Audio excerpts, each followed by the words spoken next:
त्यानंतर होईलच प्रेम मालिकेचा आजचा भाग खूपच इंटरेस्टिंग असा आहे प्रेक्षकांनो. सगळा भूतकाळ आता मानिनीसमोर आलेला आहे. म्हणजे काव्या आणि जीवाने त्यांच्यामध्ये काय काय घडलं, कशा पद्धतीने जीवाने प्रपोज केलं होतं, कधी केलं होतं, घरी का नाही सांगितलं, त्याचसोबत इथे लग्नानंतर सुद्धा तुम्ही सांगितलं नाही आणि लग्नाला का तयार झालात. त्यावेळेस ह्या जर गोष्टी सांगितल्या असत्या तर थोडं तरी बरं झालं असतं, थोडं तरी निस्तारता आलं असतं. आज तुम्ही दोघं एकत्र असतात आणि जे काही झालं तुमचं आत्ता पण सुरू आहे का, जर नसेल तर तुम्हाला मी दोघांचं प्रेम मिळवण्यासाठी मदत करेन, असं मानिनी खंबीरपणे उभी राहिलेली असते. तर दुसऱ्या बाजूला जीवाच्या बाबतीत एक खूप मोठी पॉझिटिव्ह गोष्ट घडलेली असते. हे सगळं आपल्याला या आजच्या भागामध्ये पाहायचं आहे. त्यामुळे प्रेक्षकांना पटापट या व्हिडिओला लाईक करा, त्याचबरोबर चॅनलला नक्की सबस्क्राईब करा. तर आता आपण इथे पाहतो की काव्या घरी आल्यानंतर ती म्हणत असते, खरं तर मी या घराला खूप मिस करते बरं का. म्हणजे मला सुद्धा सगळ्यांसोबत इथे शुभंकर होती म्हणायची आहे आणि मला सुद्धा ह्या घराची खूप आठवण येते. आता लगेचच मान्य म्हणत असते, त्याचं काय आहे ना, मला तुम्हा दोघांचा भूतकाळ ऐकायचा आहे.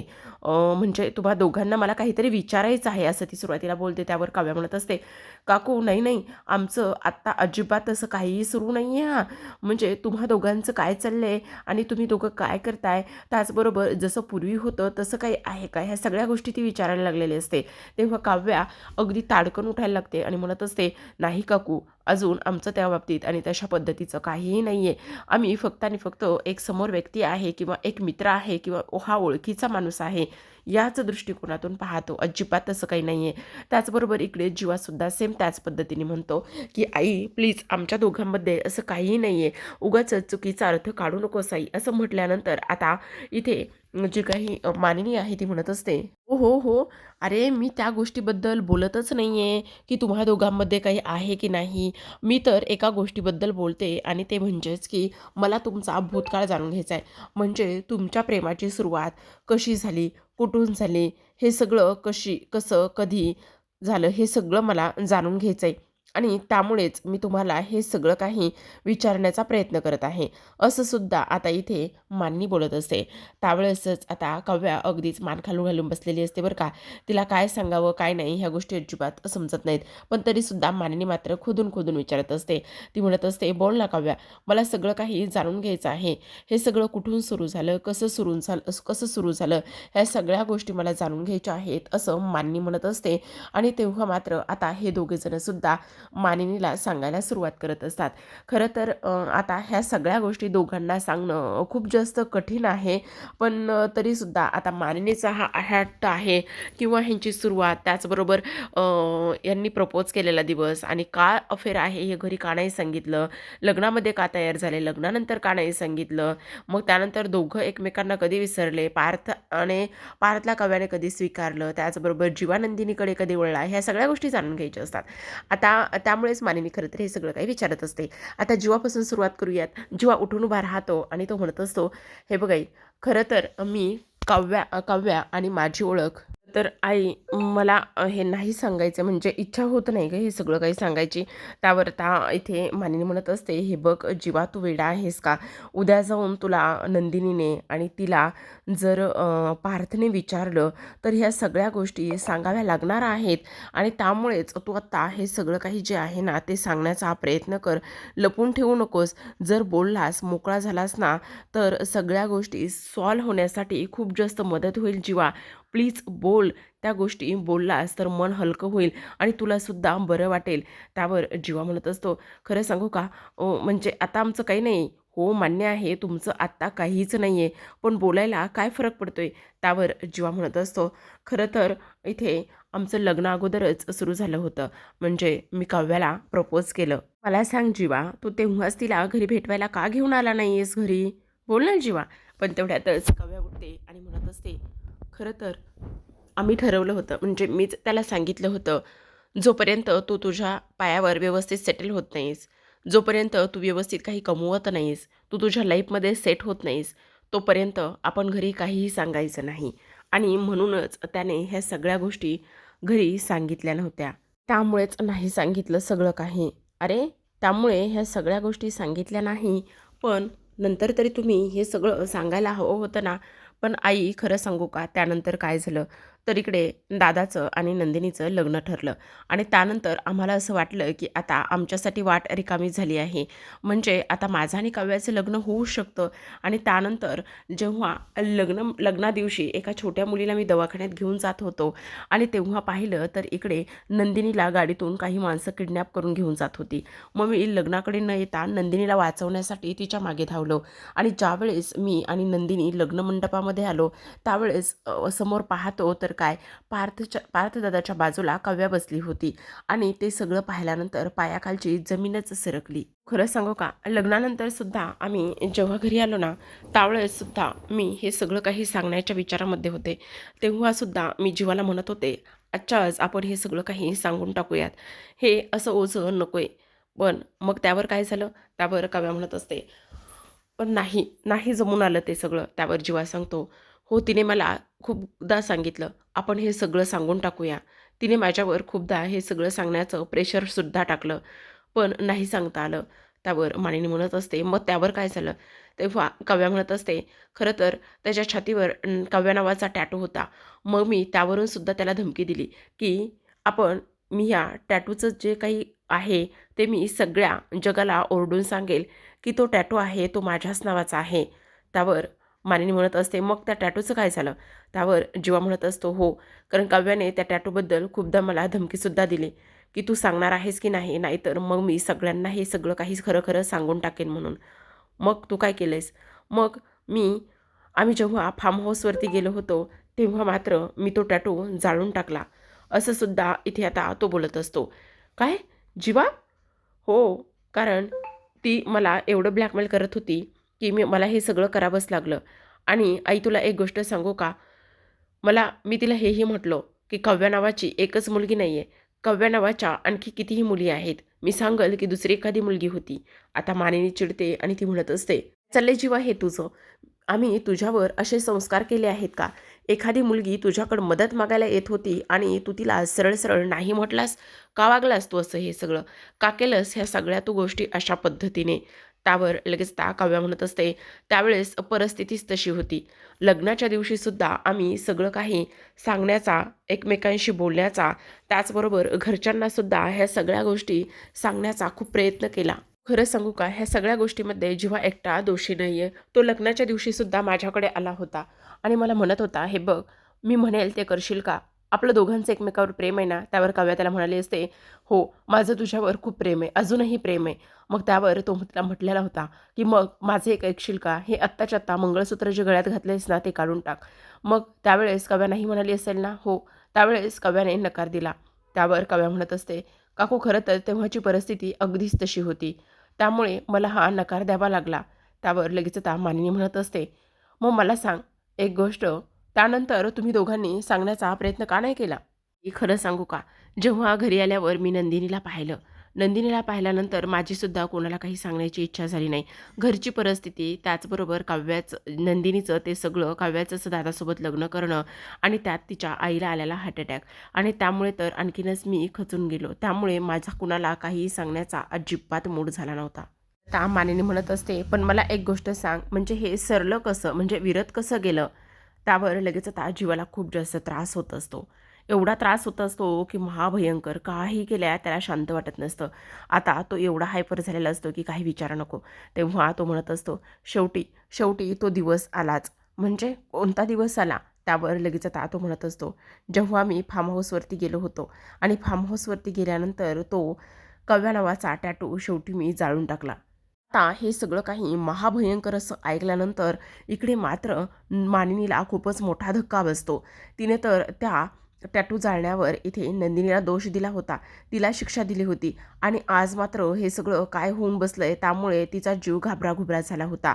मला एक गोष्ट सांग जीवा, तुला जी छातीला जखम झाली ती त्यामुळे झाली होती? अरे काय हे जीवा? त्यावर काव्या लगेचच पुढे येते आणि म्हणत असते, हो काकू.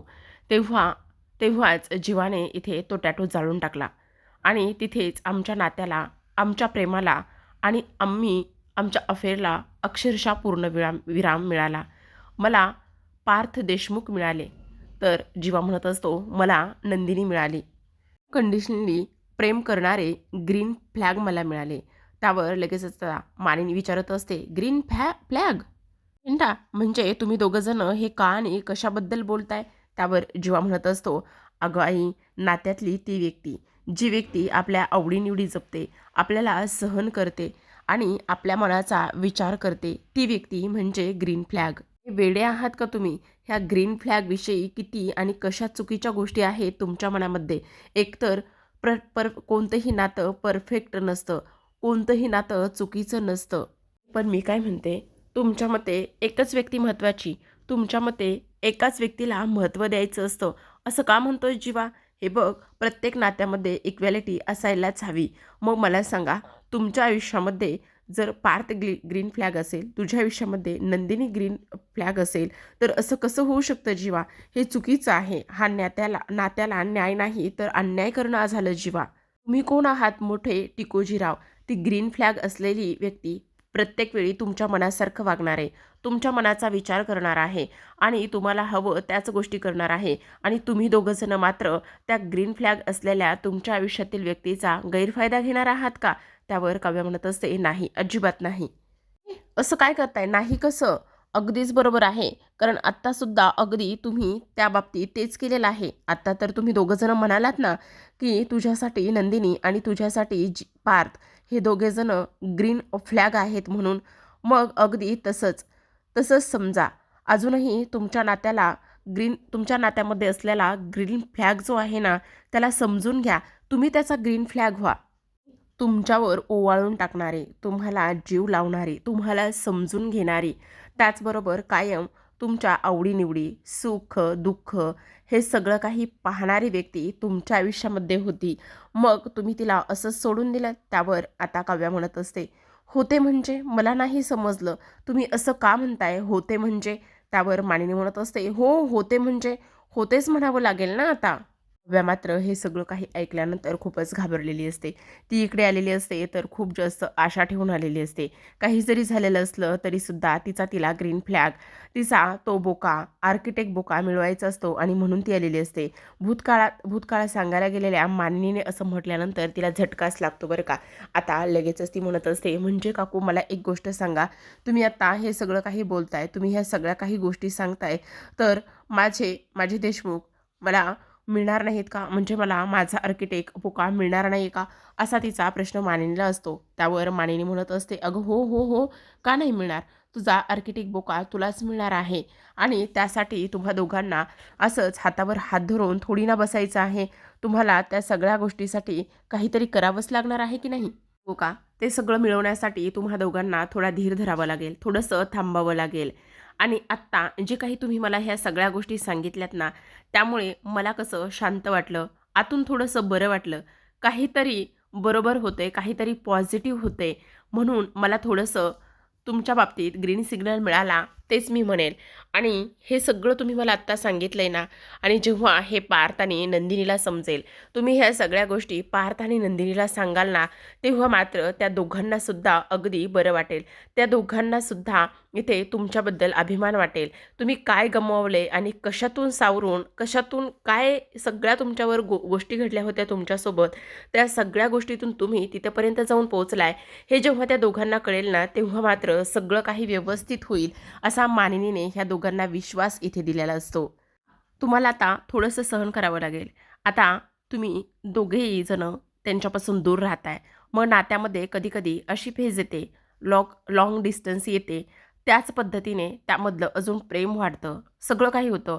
पण तेव्हा नात्यामध्ये असलेला विश्वास, नात्यामधली असलेली ती पारदर्शकता, हे मात्र तुम्ही डगमगू देऊ नका. ह्या सगळ्या गोष्टी तुम्ही आहेत तशाच ठेवा. मी तर म्हणेल, तुमच्या दोघांच्या सुद्धा बाबतीतला जो काही दुरावा आहे, जी काही एक फेज आहे, ती लवकरात लवकर मिटू दे. मी देवाकडे तर हीच प्रार्थना करेल. आत्ता मी तुमचा हा जो काही भूतकाळ ऐकलेला आहे, त्यामुळे तर माझ्या अंगावर काटाच आलेला आहे. पण तुम्हाला एक गोष्ट सांगू का? आत्ता तुम्हाला हातावर हात धरून बसायचं नाही आहे, तर त्यासाठी काहीतरी करायचं आहे आणि काहीतरी करण्यासाठीच आता मी तुमच्या पाठीशी खंबीरपणे उभी आहे. काही जरी झालं ना तरीसुद्धा मी तुम्हाला हरू देणार नाही.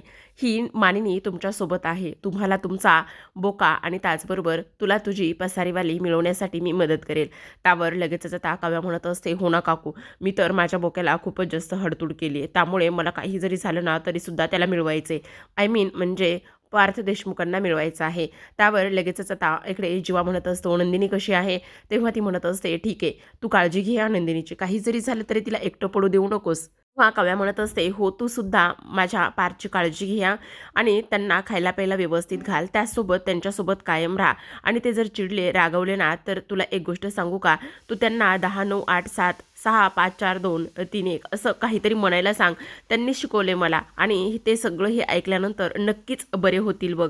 आणि आता ठरलं, काही जरी झालं ना तरीसुद्धा आपण त्यांना मिळवायचंच. मानिनी काकू, आता मी येते. इथे आल्यानंतर तुमच्या सगळ्यांशी बोलून मला खूप छान वाटलं, असं म्हणून काव्या तिच्या खोलीमध्ये जाते. तर इथे आता लगेचच मानिनी जीवाला म्हणत असते, एडा पोरगा कुठचा आ असं म्हणून आता लगेच मानिनी आणि जीवा एकमेकांच्या मिठीमध्ये असतात. तर आता दुसऱ्या बाजूला आपण पाहतो की यांचा खूप गोंधळ होता बरं का. जवळपास प्रेक्षकांनो 15 ते 16 मिनिटं ह्या लोकांनी घेतलेली आहेत. खूप सारे डायलॉग, खूप काही गोष्टी घडलेल्या आहेत इथे. आता दुसऱ्या बाजूला आपण पाहतो की इथे नंदिनी आणि पार्थ अजून तरी फोनवरच लागून असतात. ते फोनवरच बोलत असतात. त्यांचा फोन काही केल्या कालपासून आणखी तरी संपलेला नसतो बरं का. आम्ही काय म्हणते पार्थ, तुम्ही एकदा माझं ऐकून तरी घ्या ना. तुम्ही काव्याला ॲक्सेप्ट करा आणि नका सोडून देऊ तिला. मला माहिती आहे तुम्ही तिच्यावर, मी तिला तुम्हाला प्रेम करताना पाहिलं आहे. त्यामुळे तुम्ही प्लीज तिला ॲक्सेप्ट करा. त्यावर आता पार्थ नंदिनीला म्हणत असतो आणि तुम्ही? त्यावर नंदिनी म्हणत असते, नाही, मी नाही हे करू शकत. मी जीवापासून घटस्फोट घेण्याचं ठरवले. काल मी जीवाचा आवाज ऐकला तर माझी अवस्था खूप वेगळी झाली होती. माझ्या जीवाचं कोळं फुटल्यासारखं झालं होतं मला आणि त्यामुळे मी त्यांना मनवेन. काही जरी झालं ना तरीसुद्धा मी त्यांच्यापासून घटस्फोट घेईलच. कारण मला त्यांचा साधा आवाज ऐकला तरीसुद्धा खूप त्रास होतोय. पार्थ, प्लीज तुम्ही एकदा ह्या सगळ्या गोष्टीचा विचार करून बघा. सांगू का? काही जरी झालं ना तरी मी जीवाला मनवेल. त्यावर पार्थ म्हणे, बरं आहे ना तुमचं, हे मस्त आहे. म्हणजे तुम्हाला बायकांना एक्झॅक्ट काय हवंय, कोणती गोष्ट हवी, ह्या गोष्टी अगदी पटकन कळतात. हे मात्र तुमचं चांगलं आहे. पण आम्हा पुरुषांचं तसं नसतं हो. आम्हाला पटकन कळत नाही आम्हाला कोणती गोष्ट हवी, कोणती गोष्ट नको आहे. तुम्हाला एक नाही तर 2-2 घरं असतात, माहेर आणि सासर. तुम्ही दोन्हीकडे पटकन जाऊ शकता. पण आम्हा पुरुषांचं तसं नसतं की नाही, बरोबर ना? असं पार्थिला म्हणत असतो. तर आता दुसऱ्या बाजूला आपण पाहतो आपली मांजर मात्र बोक्याच्या खोलीत, म्हणजे मांजर आणि बोक्याच्या खोलीमध्ये आलेली असते. आता जेव्हा ती खोलीमध्ये येते, खोलीमध्ये पाहते तर तिला आता भूतकाळ सगळं आठवायला सुरू होतो. बघा ना, खोलीमध्ये येते, दरवाजा बंद करते, जसं काय आता हिला कोणी पाहणारच आहे, हिची खोली आहे तर यायचं ना गपचूप. आता खोलीमध्ये आल्याबरोबर त्या ड्रेसिंग टेबलकडे लक्ष जातं, जिथं की सगळ्या काही कॉस्मेटिक गोष्टी ठेवलेल्या असतात. त्यातलंच ती जे काही नाईट क्रीम असतं, ते नाईट क्रीम तिने एकदा पार्थला लावलं होतं. पार्थला तिचं ना नाईट क्रीम खूप आवडायचं, नेहमीच आवडायचं आणि तो तिचं नाईट क्रीम हातामध्ये घेऊनच बसलेला असायचा. आजसुद्धा काव्या ते नाईट क्रीम घेते आणि त्याचबरोबर पार्थच्या त्या फेसवरती अप्लाय करत असताना तिला ते आठवत असतं आणि ती त्याच्याकडे पाहतच असते. त्यानंतर तो परफ्यूम घेतलेला असतो आणि एक वेळा तिनं तो परफ्यूम, खरं तर हे स्वप्न असतं बरं का, स्वप्नात केलेलं होतं त्या सगळ्या गोष्टी तिने. ते परफ्यूम पारच्या पाठीमागे शर्टला लावलं होतं आणि पाठीमागूनच तिने त्याला मिठी मारली होती. ह्या सगळ्या गोष्टी आता इथे काव्याला आठवत असतात आणि खूप जास्त म्हणजे पार्थला ती खूप जास्त मिस करत असते. ते परफ्यूम उराशी बाळगते आणि त्यानंतर मात्र त्या पार्थला मिठी मारलेली ते सगळं काही इथे आता काव्याला आठवत असतं. त्यानंतर थोडीशी पुढे येते. आता थोडीशी पुढे आल्यानंतर ते बेडवरचं एकमेकांना चिडवणं, एकमेकांना डिस्टर्ब करणं, तिचे गॉगल्सवर तो बसलेला, त्यानंतर ते तुटलेले, त्यानंतर त्याने ते दुरुस्त करून आणून दिलेले, ह्या एक ना अनेक गोष्टी तिला आठवत असतात. त्याचबरोबर पार्थ थंडीने कुडकुडत असताना तिने त्याच्या अंगावर ती ओढलेली चादर, त्याचबरोबर आपण आजपासून कोणी खाली झोपायचं नाही तर आपण बेडवरच झोपायचं, आजपासून आपण आता रूम फ्रेंड्स असं काहीतरी ती बोलली होती, तो सुद्धा क्षण आता इथे तिला आठवत असतो. तेव्हा मात्र पार्थला खूपच मोठा धक्का बसलेला असतो. तेव्हा तो म्हटला होता, "काय तुम्ही माझ्या बाजूला झोपणार आहे?" त्यावर काव्या त्याला म्हटली होती, "तुमच्या बाजूला नाही वसं देशमुख, मी इकडे डोके करेल, तुम्ही तिकडे डोके करा." हे सुद्धा झालं होतं. आता सोबतच आता काव्या म्हणत असते, "नाही काव्या, तुला हारायचं नाहीये, तू हारणार नाहीयेस, तू काव्या आहेस, तुला तुझं प्रेम मिळवायचंय, तुला पार्थला पुन्हा मिळवायचंय, ही खोली तुझी आहे." पार्थ तुझे आहेत आणि काहीतरी विचार कर काव्या, काहीतरी विचार कर आणि पार्थला मिळवण्याचा तू प्रयत्न कर, पार्थचं प्रेम तू मिळवण्याचा प्रयत्न कर असा ती विचार करत असते. लग्नानंतर होईलच प्रेम हे गाणंसुद्धा टायटल सॉन्गसुद्धा इथे सुरू झालेलं असतं. आता थोडीशी चालत पुढे येते. पुढे जो काही स्टडी टेबल असतो त्या स्टडी टेबलवरती पार्थने तिचं काढलेलं एक स्केच असतं आणि ती पटकन ते स्केच हातामध्ये घेते आणि त्यावरून हात फिरवत असते. कारण जेव्हा काव्या इथे गेस्ट रूममध्ये राहायला गेली होती तेव्हा पार्थला तिची खूप आठवण येत होती आणि त्यावेळेसच पार्थने ते तिचं स्केच काढलं होतं. हे सगळं तिला आता आठवत असतं. त्या स्केचवरून मायेने हात फिरवत असते कारण त्या स्पर्शात सुद्धा पार्थचा स्पर्श असतो हे सुद्धा तिला जाणवलेलं असतं. तर आता ती विचार करत असते, नाही काव्या, तुला हरून चालणार नाहीये, तुला खंबीरपणे उभे राहायचंय. हे बघ, तू तुझ्या बोक्याला मिळवून दाखव, तुला असं हरायचं नाहीये. काही जरी झालं तरी सुद्धा देशमुख तुझे आहेत. आत्तापर्यंत देशमुखांनी त्यांचं प्रेम दाखवले, पण आता तुझी वेळ आहे त्यांना मिळवण्यासाठी. अगं काव्या, विचार कर आणि काहीतरी निर्णय घे, काहीतरी सुचव, काहीतरी प्लॅन कर, काहीतरी कर जेणेकरून देशमुख फक्त आणि फक्त तुझेच होतील. आता ती ह्या सगळ्या गोष्टी मनाशी बोलूनच कंबर कसूनच तयार झालेली असते. तर आता प्रेक्षकांनो, आजच्या भागामध्ये एवढंच. उद्याचा भाग तर खूपच इंटरेस्टिंग आहे बरं का. आजच्या भागामध्ये फक्त हे 5 व्यक्ती दाखवलेले आहेत. त्यांनी कोण? जीवा, काव्या, त्याचबरोबर मानिनी ह्यांचं आणि इकडे नंदिनी आपले पार्थ ह्या दोघांचं थोडंसं बोलणं. आता इकडे उद्याच्या भागामध्ये आपण पाहतो की रम्या आणि वसू बोलत बसलेल्या असतात आणि रम्या आणि वसू बोलत बसलेल्या असताना त्या म्हणत असतात, "हे रम्या, मला एक गोष्ट सांग, ती जी काही मांजरं आहे ना ती तू पाहतेस, हे सगळे स्वप्न पूर्ण होऊ देईल का गं?" त्यावर आपली रम्या बघा ना, खरंच स्वतःला वाघीण समजायला लागली बरं का. काय म्हणते, ती जर मांजर असेल ना मांजर, तर ही रम्या वाघीण आहे, वाघीण. इथून पुढे मी तिला पारच्या आसपास सुद्धा फिरकू देणार नाही आई. काही जरी झालं ना तरी सुद्धा पार्थ फक्त आणि फक्त इथे माझाच आहे, ही गोष्ट तिला समजायला हवी आणि मी तिला दाखवून देणारच आई, असं रम्या आता वसूला म्हणत असते. खरंच प्रेक्षकांनो, पार्थ तर हिला त्याच्या सावलीला सुद्धा उभं न करणार. आपण ही स्वप्न बघा ना किती पाहते. तर आता दुसऱ्या बाजूला आपण पाहतो की इकडे जी काही नंदिनी आहे ती नंदिनी, जीवा आणि त्याचबरोबर तिचे काही फोटोज असतात जे की इथे जीवाच्या पेजवर असतात आणि ते फोटो ती एकत्र जोडप्याचे पाहत असते. आता चुकून ते फोटो पाहत असताना एका फोटोला लाईक केलं जातं. आता नंदिनी म्हणत असते, बापरे बाप, मी हे काय करून बसले, मी ह्या फोटोला लाईक कसं काय करू शकते, म्हणजे मी ह्या फोटोला लाईक केलेला आहे. अरे देवा, म्हणजे आता हे जीवाला कळणार मी लाईक केलंय, ते जीवाला कळणार. आणि तिकडे लगेचच आता जीवाला नोटिफिकेशन गेलेलं असतं की नंदिनीने तुमच्या जोडीच्या फोटोला लाईक केलेला आहे. इकडे जीवाला नोटिफिकेशन गेल्याबरोबर तो तर उड्याच मारायला सुरुवात करत असतो. अरे अरे अरे, नंदिनीने माझ्या आणि तिच्या फोटोला लाईक केले, म्हणजे तिला माझी आठवण येते, असं म्हणून लागलीच तो आता नंदिनीला इकडे कॉल करतो. जे खरं सांग नंदिनी, तू खरंच आपल्या त्या फोटोला लाईक केलंयस ना नंदिनी, खरं सांग. त्यावर मात्र नंदिनी म्हणत असते, 1 मिनिट हा, मी असलं काही केलेलं नाही, उगाचच नाही त्या गोष्टीचा बाऊ करू नका बरं का, शांत बसा, असं इथे ती बोलल्यानंतर आता मात्र इकडे जीवा म्हणत असतो, नाही, माझ्या गोष्टी लक्षात येत आहेत ना, तुला बहुतेक माझी आठवण येते ना, आणि माझी आठवण येत असल्या कारणाने बहुतेक तू इकडे त्या फोटोला मुद्दामून लाईक केलेला आहेस, बरोबर की नाही? सांग ना नंदिनी, माझी आठवण येते ना तुला, बोल ना नंदिनी, असं सुद्धा आता इथे जीवा बोलत असतो. पण ह्या प्रश्नावर नंदिनीला मात्र काहीच उत्तर देता येत नसतं.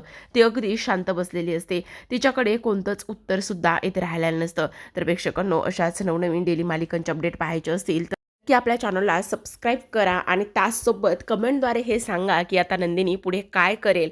खरंच जीवाला माफ करेल का? कारण ती फोटो तर पाहत होते, मग आठवण येते म्हणूनच फोटो पाहत होते की नाही? तर पाहत राहा, लग्नानंतर होईलच प्रेम. भेटूयात उद्याच्या भागामध्ये. तोपर्यंत धन्यवाद.